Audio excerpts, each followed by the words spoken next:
Well, hello everybody and welcome to the Caregiving Wisdom Series. I know that many of you have been with us before, and so welcome back. And for those of you who are new to the Wisdom Series, I just want to say a couple of words.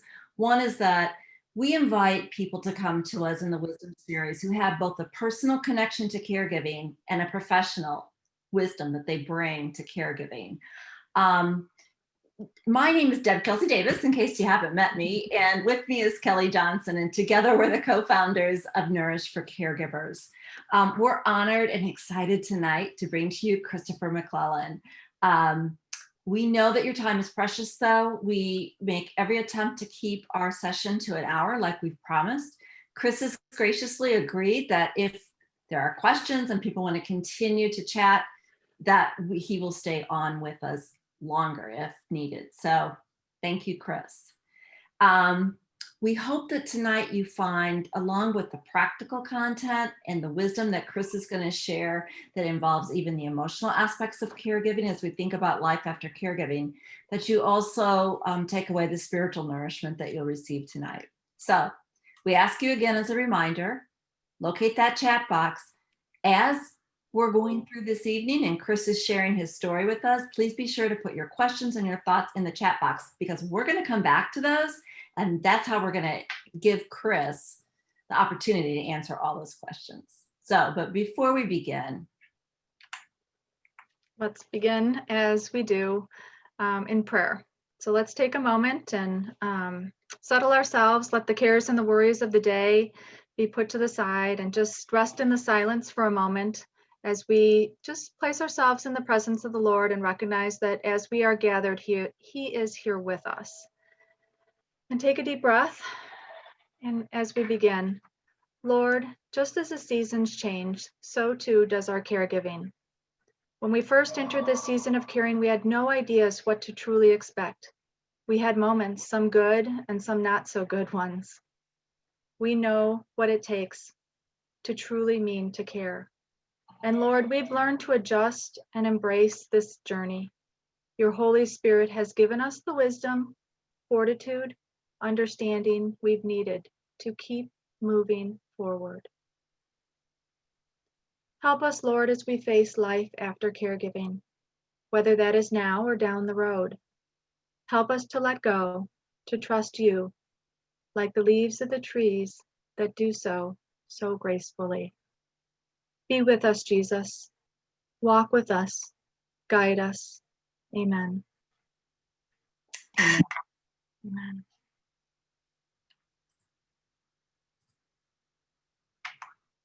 All right, so let me introduce you to Christopher MacLellan. And I am going to ask Chris to lean forward just a little bit and share with us a view of his bow tie. You see, I've known Chris now for about 5 years. Chris is affectionately known as the bow tie guy. And I believe before the call, I decided to ask the personal question, how many bow ties do you have, Chris? 100 or more. So, but only 2 pairs of shoes. But only 2 pairs of shoes. That's right. Chris has been, for me, someone I've looked up to, because the story that you're going to hear tonight and the story that I heard 5 years ago really made me stop in my tracks and really look at caregiving, and not only the beauty of what we do during caregiving, but then how do we pick up and move forward? So Chris is the author of What's the Deal with Caregiving? And he's the founder at the Whole Care Network, which he's going to tell you about a little bit later on. But what I'm going to do now is I'm going to stop sharing my screen and I'm going to turn this over to Chris. So Chris, take it away. Well, thank you, Deb. Thank you, Kelly. It's great to be here this evening. I'm just really honored. I've been following your program, Nourish for Caregivers. It's just something that's needed. And I just have a direct relation. Caregiving, servant leadership, there's such a ministerial component to caregiving. And it's kind of why I've dedicated the rest of my life to be a caregiver advocate. And I appreciate the opportunity to share our story this evening with you and all the people that are on on the call tonight. So very good. Super excited. Thank you. Thank you. So I wanted to start off with a prayer myself, because when Kelly and Deb approached me about coming on, I said, oh, I'm kind of getting back into my seminary days, because I did spend 6 years in the seminary. Very proud of that time in my life, and I'll talk a little bit more about that later. But I remember from my days in the seminary this quote from St. John of the Cross: "The inner stillness where meditation leads, the Spirit secretly anoints the soul and heals our deepest wounds." And that's always touched me, especially while we're in the midst of caregiving. And I think it's important for me to say I'm 6 years in after caregiving, but this quote really applies to everyone who is currently a caregiver, about to be a caregiver, or once caregiving ends. And I wanted to just kind of share that this evening before we started. So I hope you appreciate that quote from St. John of the Cross. So I think it's always good to really start out with a little bit of a story. And as I've learned over the now 11 years that I've been involved as directly as a caregiver, or as a caregiver advocate in life after caregiving, it's really through our stories where diversity meets the road to combat a common cause. And one of the things I've learned through my experience is that caregiving is indiscriminate. There's no gender boundaries. There's no economic boundaries. There might be some cultural differences, but really, caregiving impacts everybody, and there's no orientation boundaries. One of the stories I always like to share with folks is I forget the person who told me this, but he was a new employee at a company, and he found himself sitting at a table by himself at lunchtime and didn't have anything, didn't know anybody. Person that was sitting across from him, he learned after the conversation that was one of the big bosses, one of the CEOs, and they were having some small talk.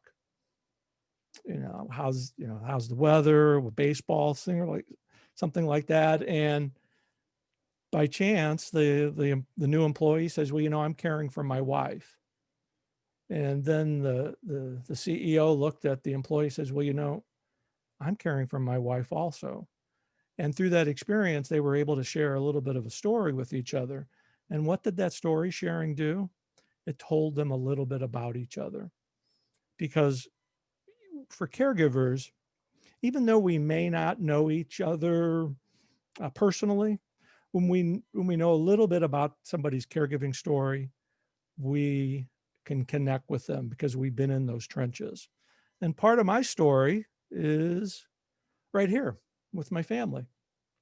So I'm going to be in trouble by the time I go through the screen, I can tell you, but I want to go through my family here. This is my sister, Joanne. Joanne is 81. This is my sister, Meryl. She's 80. This is my sister, Mary. She's 76. My brother, Jim, is 72. My sister, Jerry, is 71. And that's me with my hair in a different color and a different position. Right back here is my deceased brother-in-law, George. Right here is my partner, Richard. This photo was taken in September of 2013, right before his cancer started. I think it's, I like to tease my sisters a lot, but I owe really my care gene to my sisters. I have 25 nieces and nephews, over 40 great nieces and nephews. And I think there's a great niece or nephew coming along the way, and some in Chicago, by the way, Deb and Kelly. But it's important to kind of grasp my roots, where I'm coming from, because I truly believe I was trained very well by my 4 older sisters, and I know I got my care gene from them. So let's move on, and I want you to meet Richard and I. We were the original Mutt and Jeff combination. We met by chance. There was we just hit it off. We started to travel together, do things together. We made plans together. We end up being roommates together. But here we are in a cafe in Alls, France. We're on a transatlantic cruise, sitting out in a patio. We went everywhere together. And when I say that we were that original Mutt and Jeff connection, Richard was a foot shorter than me. Richard was also what he claimed to be an agnostic Jew, but he was one of the most spiritual and grounded people I've ever met. We had some really interesting conversations during our 11 years that we were together. And what I took from that was a number of things, but one very important thing that I want to share with everybody. Please have those important conversations with your care partner, your caree, your loved one, whatever word that you use to describe the person that you're taking care of. Because when you can have those open and honest conversations, and Richard and I were able to do that, it takes the edge off of a very serious problem that will arise in the midst of caregiving. There's a very common aspect to caregiving. There's a beginning and there's an end. And in both cases, we're not prepared for that life change. And thankfully, Richard and I had those conversations. I knew exactly what he wanted at end of life. That didn't make the end easy and one for me, but it took the edge off when I knew that if I could follow exactly what he wanted, that was going to make life just a little bit easier for me.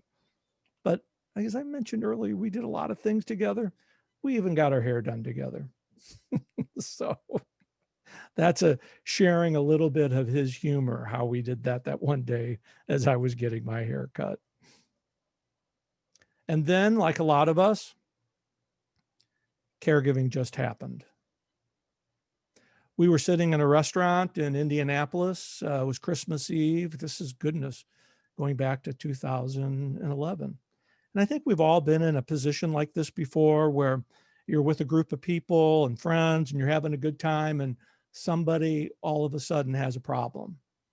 Well, that happened to Richard. He was devouring a delicious shrimp dinner and he ended up choking. And that was the first indication that there was a problem with his esophagus. And after the diagnosis, Richard was given 3 to 4 months to live. And thankfully, he lived another 29 months after that initial diagnosis. And I think it's also important to share with you as you make decisions along the line in your caregiving journey.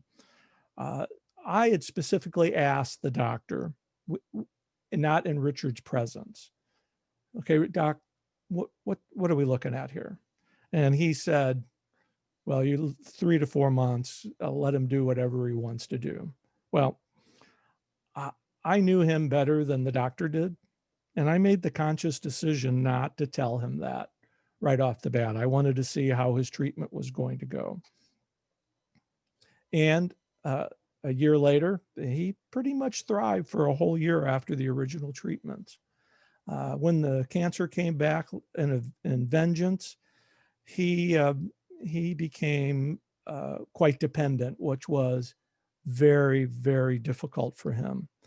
But along the way of our caregiving experience, I was often asked, what was it like for 2 men in a caregiving position? And this is what I always had to say.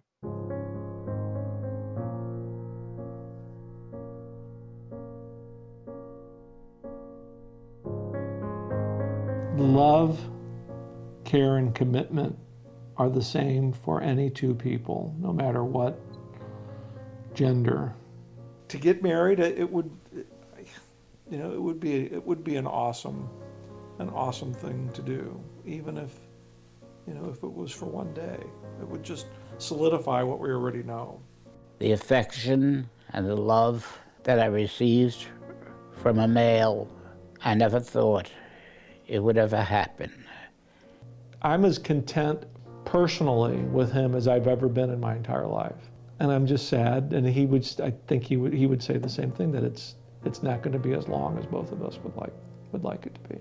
He's been hit with all these health calamities, prostate cancer, just since I've known him in the 10 years, prostate cancer, cancer of the esophagus, now the cancer moving to the spine.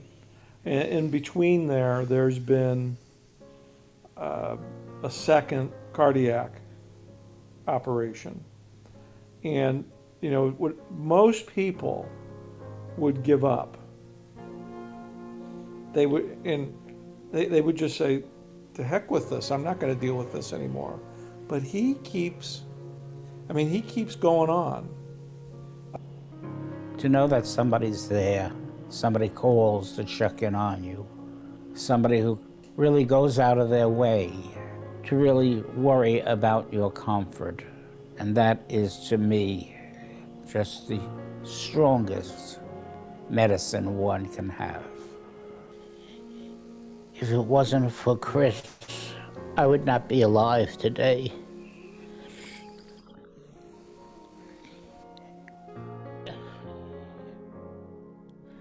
And he's done more for me than if I had siblings or if my parents were alive.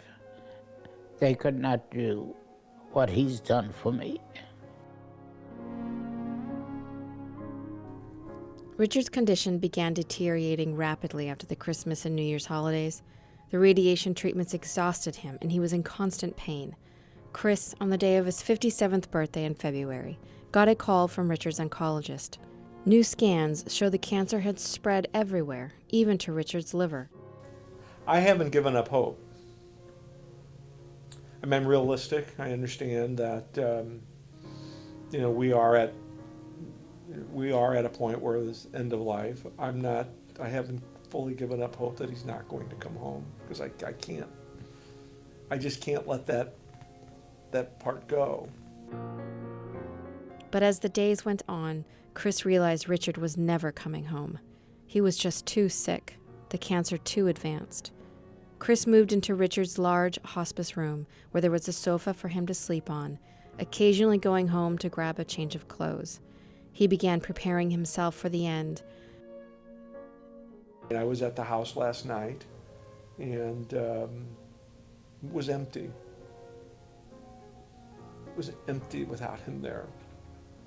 And so I anticipate that emotion. And maybe I'm selfish because I don't want it to end and I can't control it. I know going into the house and not seeing him sitting in the chair, or seeing him, watching TV, or welcoming me, it was difficult, because it's almost like a test run. Sure, test runs oftentimes turn into reality. It doesn't make the fact of the matter any easier. Bernard Richard Schiffer died in the hospital hospice unit on March 9th at 1:20 p.m. on a lovely spring afternoon. Chris rushed to the bed, sobbing, and took Richard's body into his arms. "Be at peace," he cried. A hospice nurse called for a towel, which she rolled up and carefully placed under Richard's jaw to keep his mouth from sagging open. And there, on the dead man's lips, appeared a faint smile.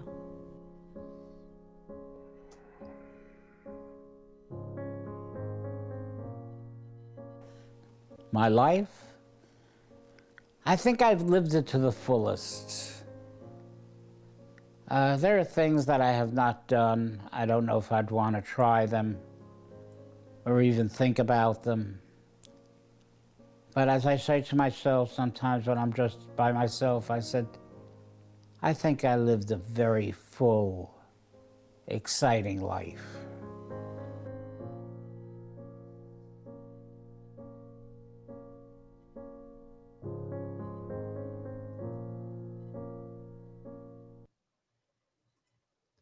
Well, as you could see, I had a lot of bad hair days the last week of Richard's life, and now my hair has changed dramatically. But we were fortunate to have our story told in a 2015 Pulitzer Prize nominated caregiving story in Sickness and Health, A Couple's Final Journey.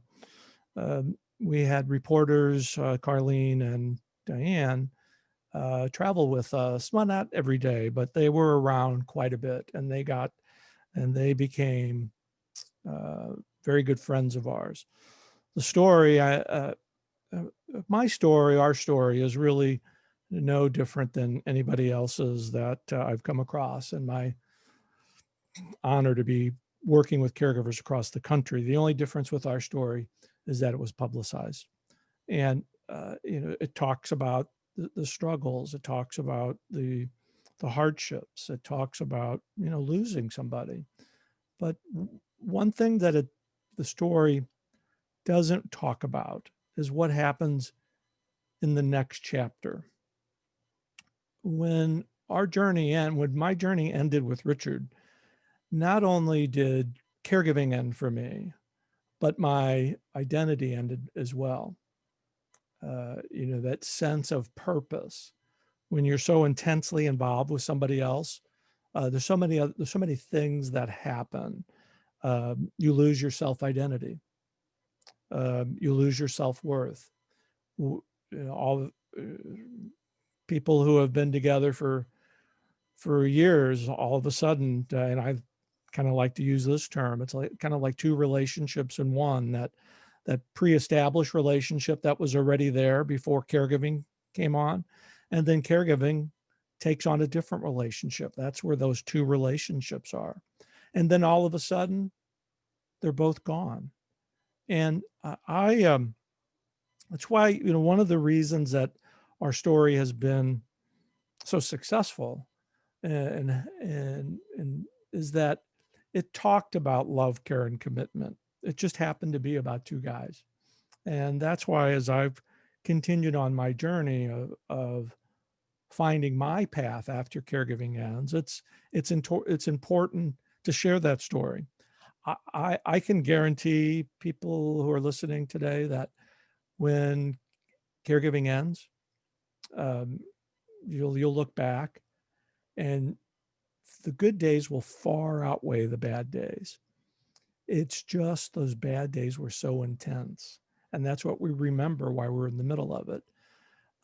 But there's some steps that you might have to go through, and I know there's a number of very, very good theories on grief that you experience after caregiving ends, but these are the five that I'd like to talk about that I've experienced and in consulting and talking with other caregivers.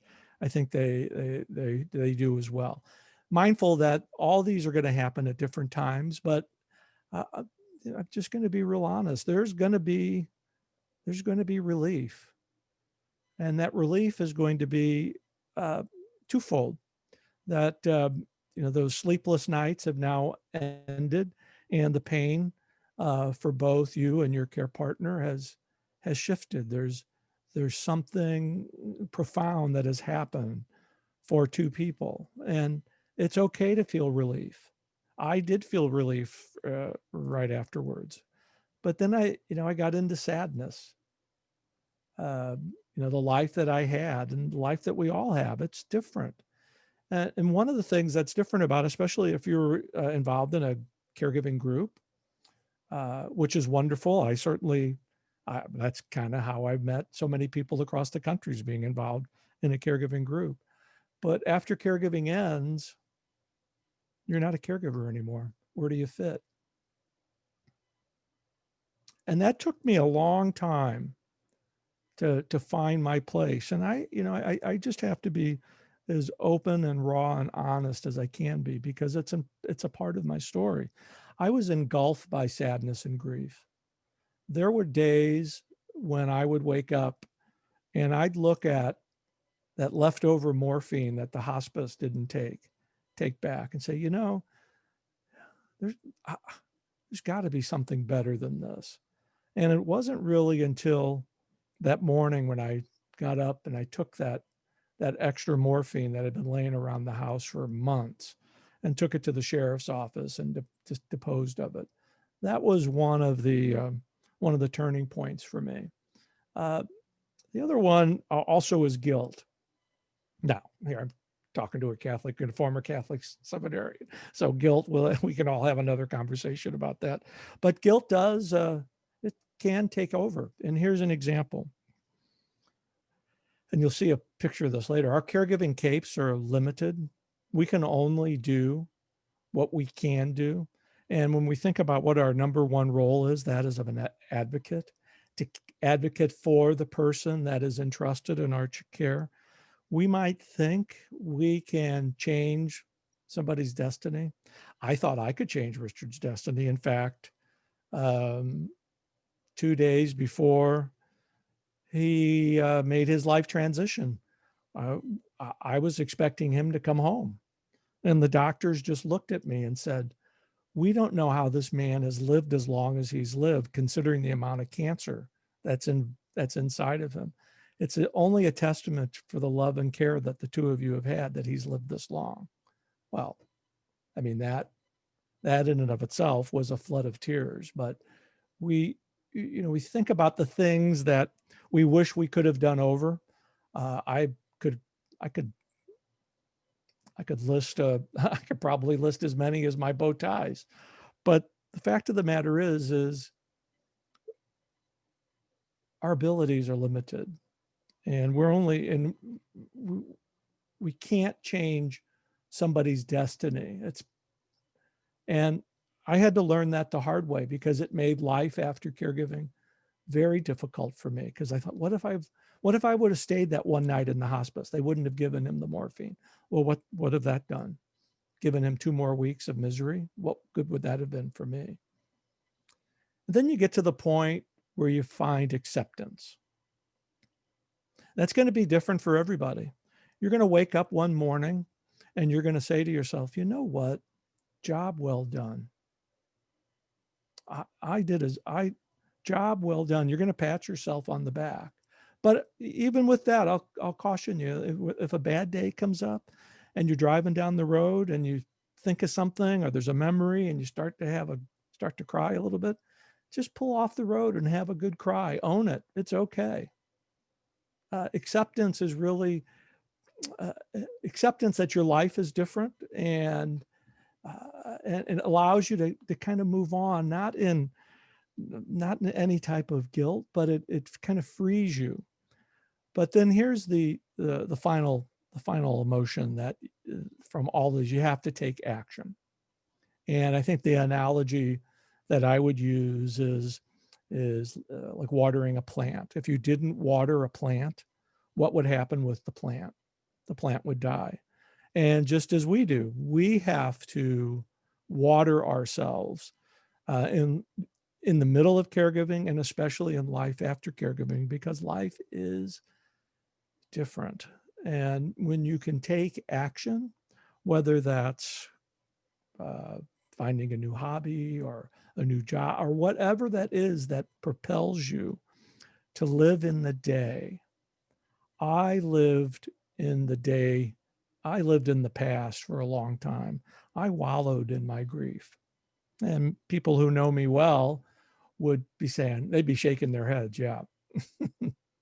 And that's why for me, I'm very comfortable in sharing my story, because it helps me heal. But these 5 emotions are really critical in life after caregiving. And the analogy between caregiving and life after caregiving is real. You can't fly solo. just as caregivers need a team to help them out, life after caregiving, you can't do it by yourself.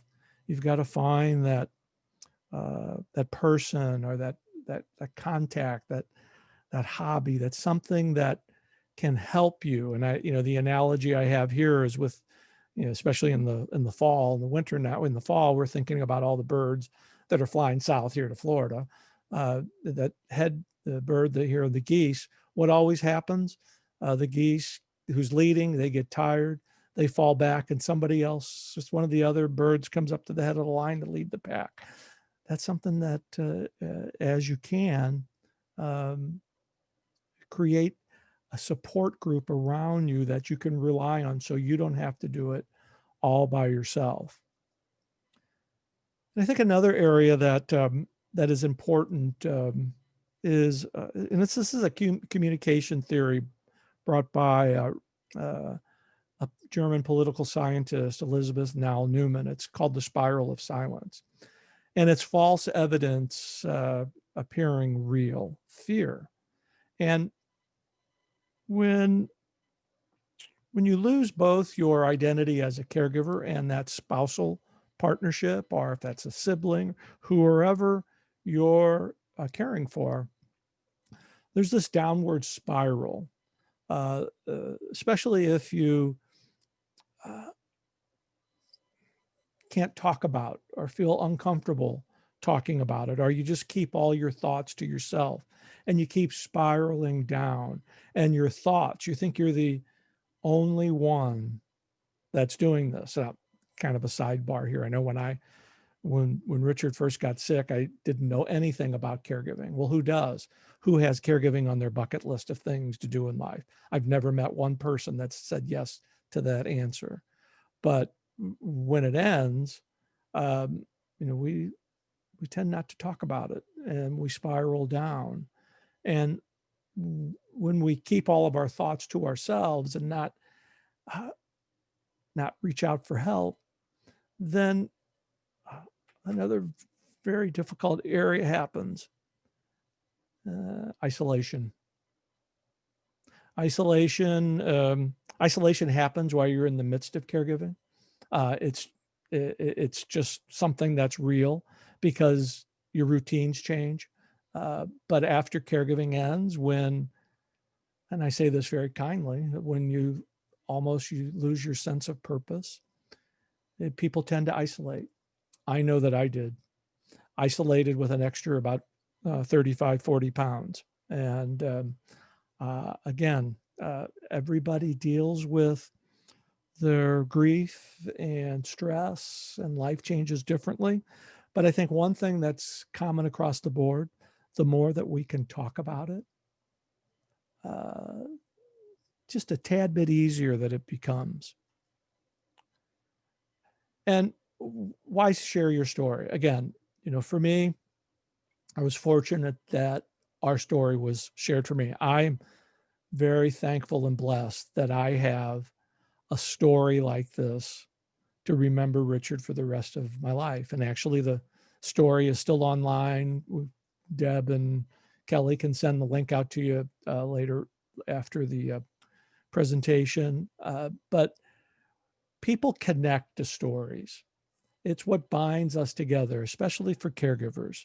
And there is no gender boundaries, orientation boundaries, ethnic boundaries when it comes to caregivers, because we grasp what's going on with that person. We've been in those shoes.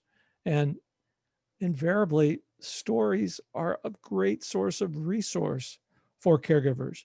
And the best resources that I have found, it's not Dr. Google, it's talking to one caregiver to another, because you're going to get a trusted resource and referral when you're talking from one caregiver to another. And finally, advocacy and storytelling, it is what helps heal you. I'm a very big proponent of caregivers' number one and main job is to be an advocate. As I look back on my experience and talking with caregivers across the country, and I think of Richard. Richard was the pilot. I was the co-pilot. I wasn't the one going to radiation, taking the radiation treatment 5 days a week, or I wasn't the one doing chemo. I was there as a support, and but I had to follow what he wanted, not what I wanted. And I think when we can turn that around and advocate for caregivers and give back, it helps heal us. And remember, you are the best caregiver, but you're not the only caregiver. Our caregiving capes are limited. And when we think that we can do it all, um, we really can't.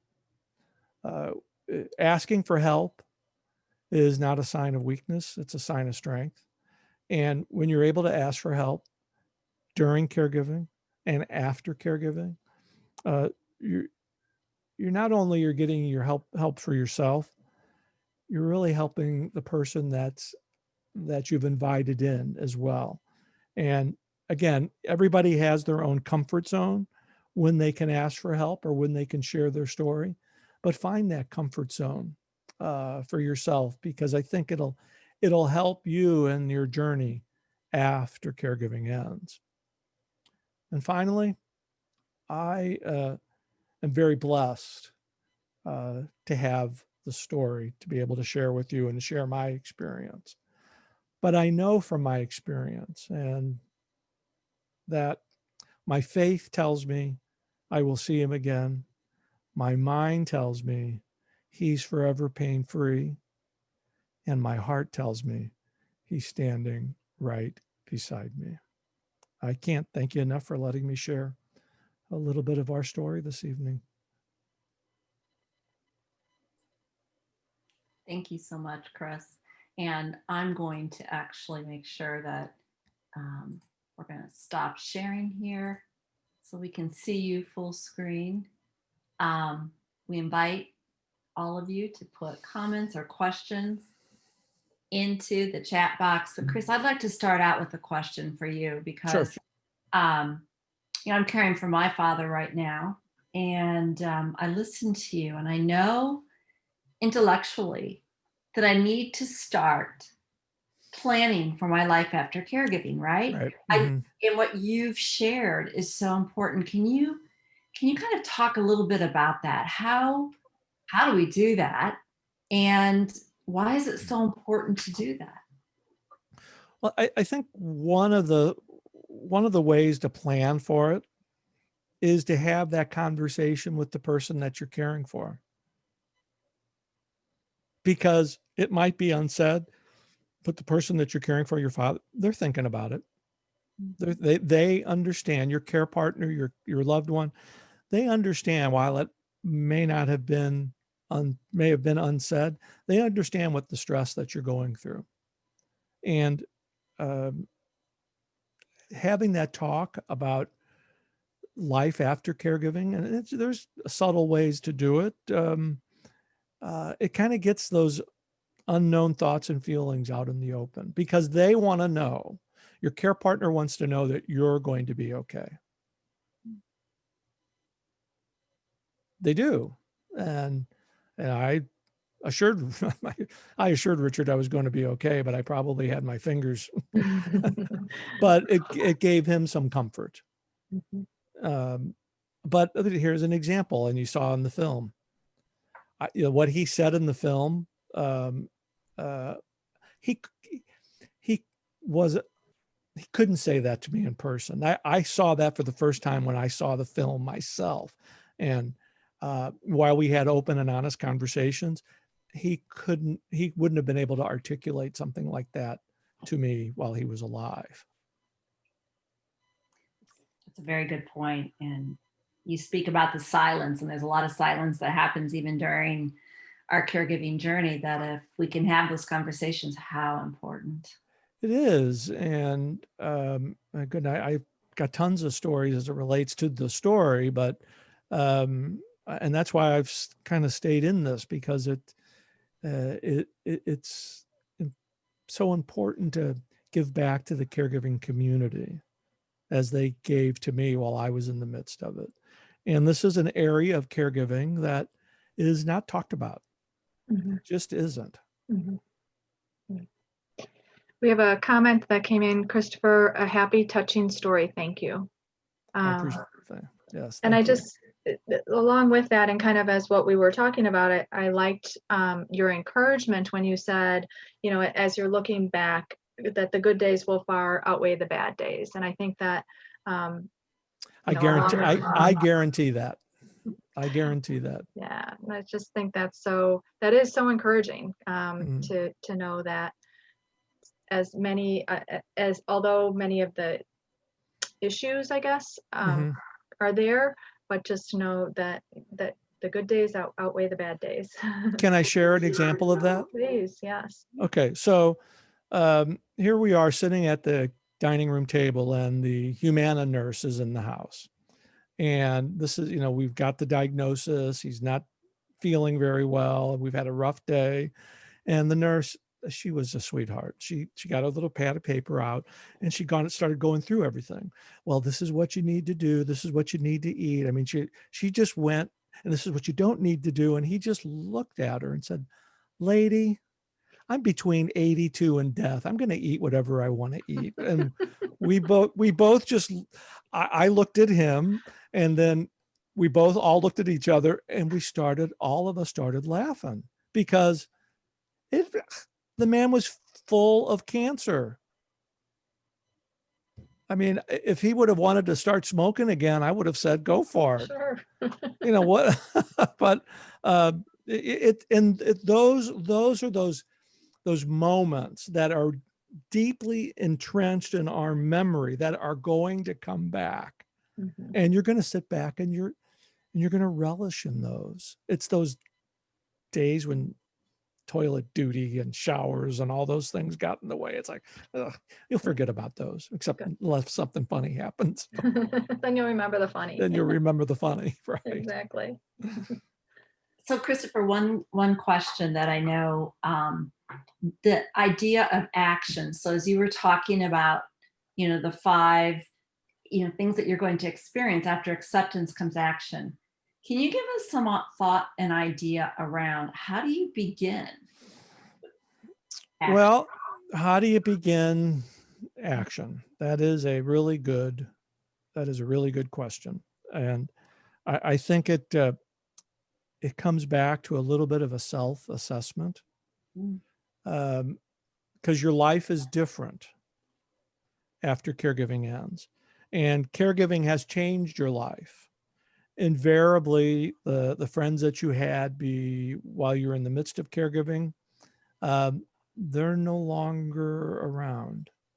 The things that you like to do, especially with your care partner, they're not as appealing as they might have been.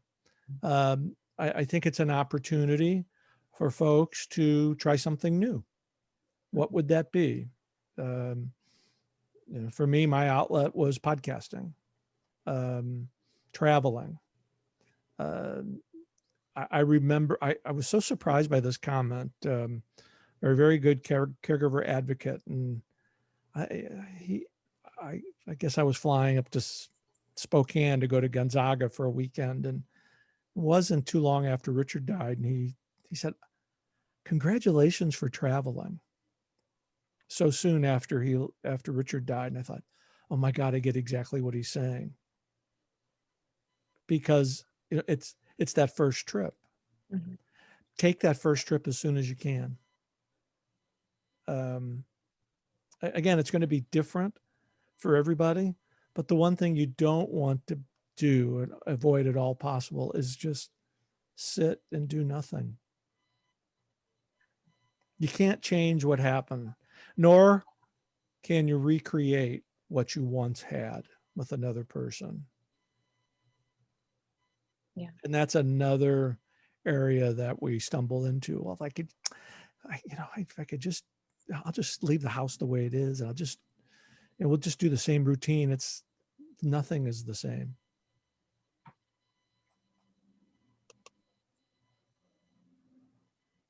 Carl added, into the chat here. He said, thank you. I gave care to my father and only read today that the letters that he wrote during the South Pacific during World War II.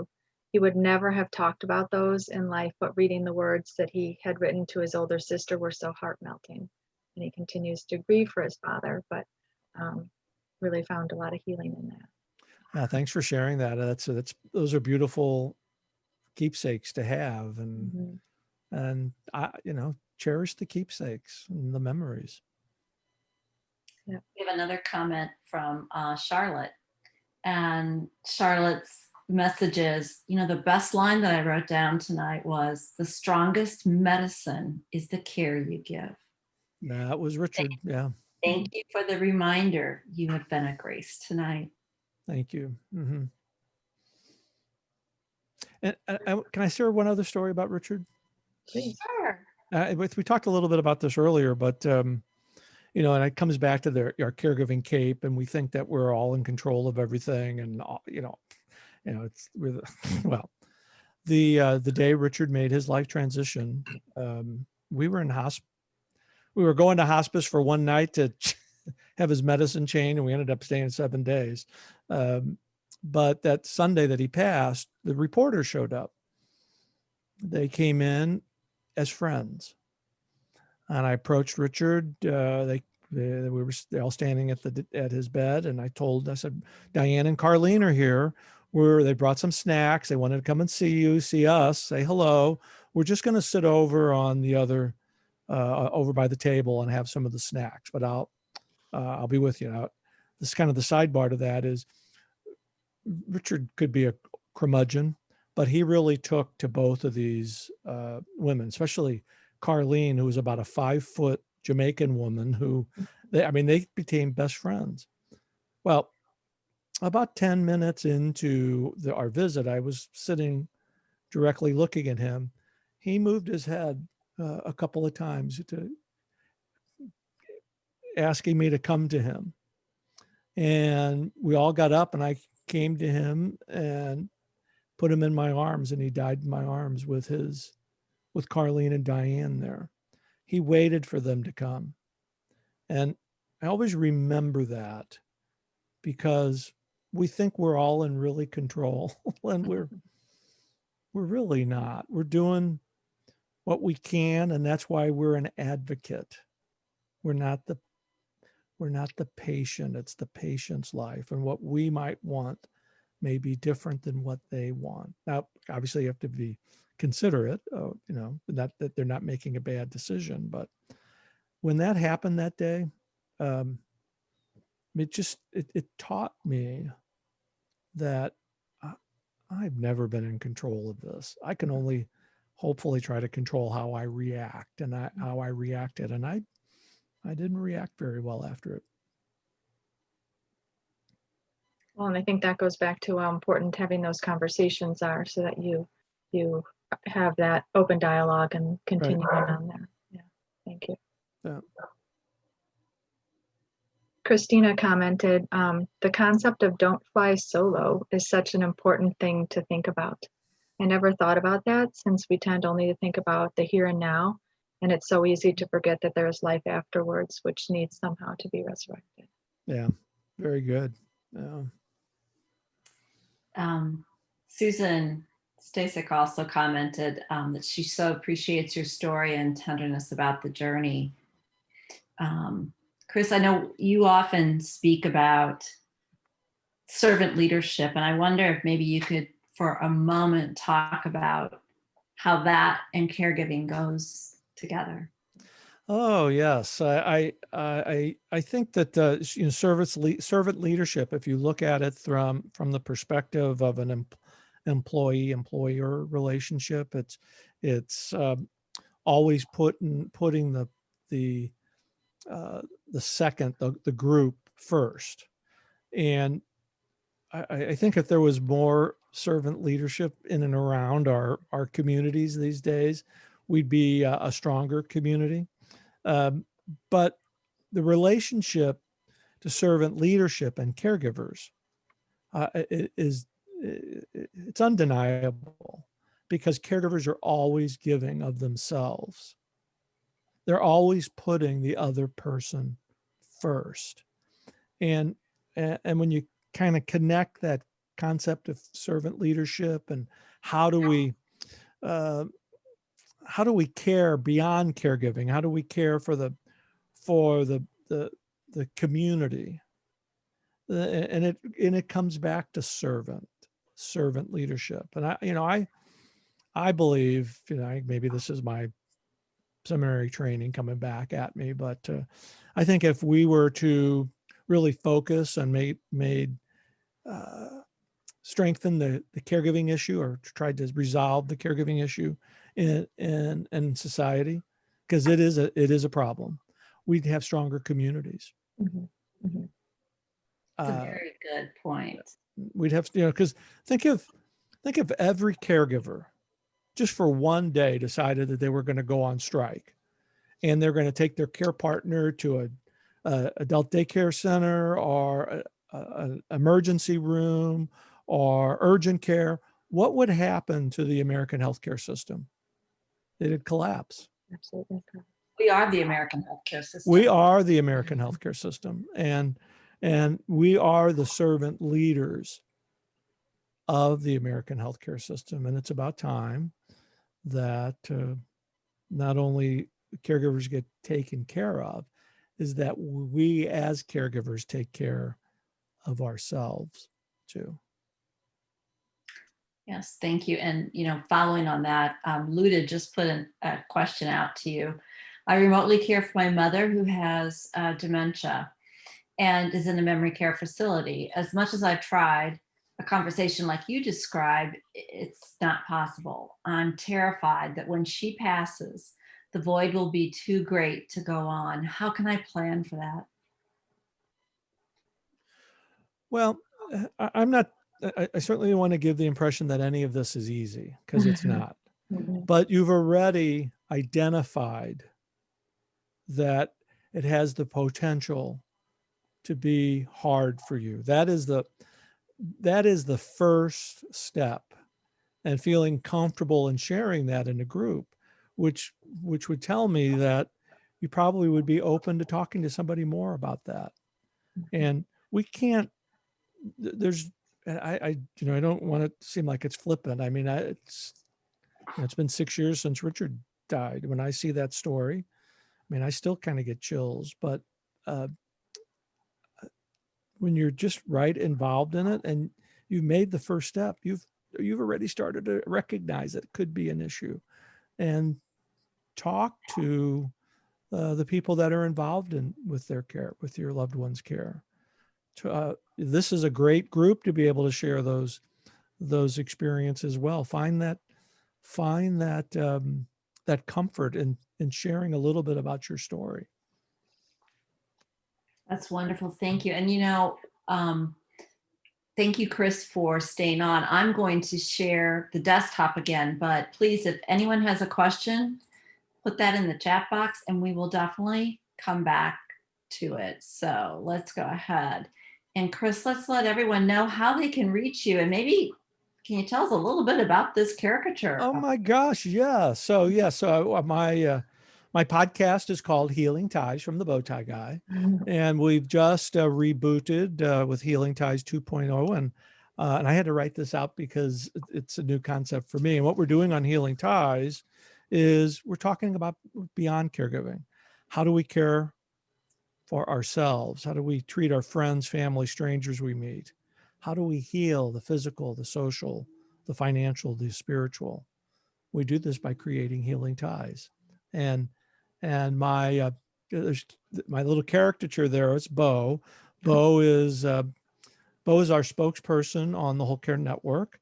Whole Care Network is a collection of podcasters and blogs and videos that is being rebranded here in National Caregiving Month. And I think I got two people that right here on this that need to do a podcast on the Whole Care Network. But Bo, Bo, obviously there's a kind of a slight resemblance, maybe not in the stomach, but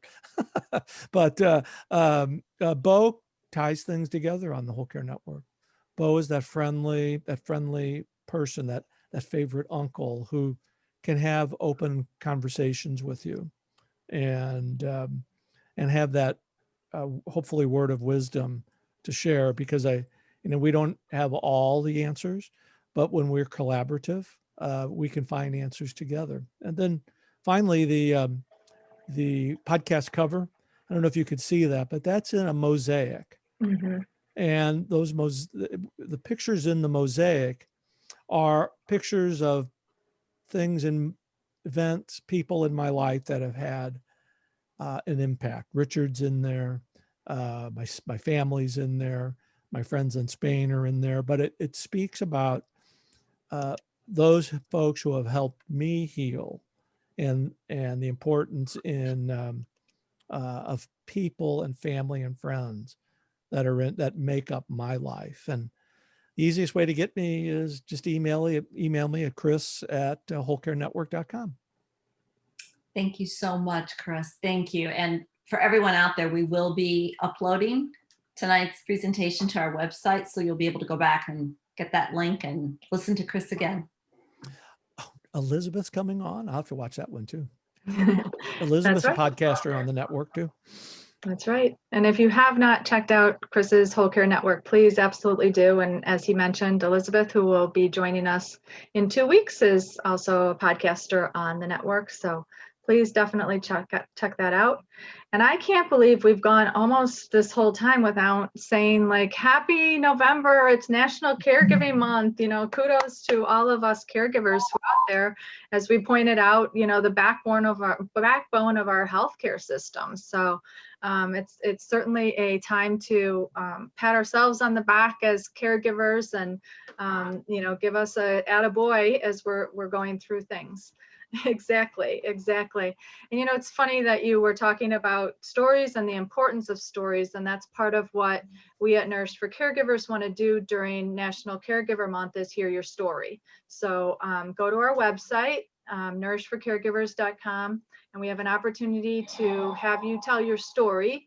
And as part of our fundraiser that we're doing, we'd like to give you our newly released journal, The Caregiver Companion, for free. So we're kind of doing this give one, get one, but the idea is that we want to get our caregiver companion into the hands of you, dear caregivers, as we're going forward. So tell us your story and we'll tell you ours in the form of our journals. So that's National Caregiver Month, and there's our lovely journal and our website as well. So and the other part of sharing your story is, Chris had talked about the Whole Care Network, and there's different podcasters and they're sharing their stories, and, you start to begin part of doing that. The other thing is I'd like to, and you can find it on our website, is house calls that we do twice a week. It's an opportunity for caregivers to get together and share their stories. We have a loose format to it, but it's an opportunity to reflect on scripture and kind of check in with caregivers and see how they're doing. So I would encourage you to give house calls a try too. So.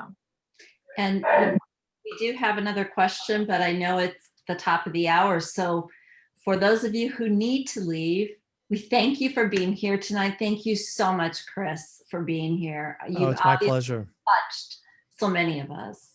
So thank you all for being here. But if you want to stay on, Chris, we got another question. Okay. It comes from Mona. How does one support a caregiver who is not permitted to be with their loved one who's in a hospital or nursing home? Oh, COVID. Yeah. That's. Oh goodness.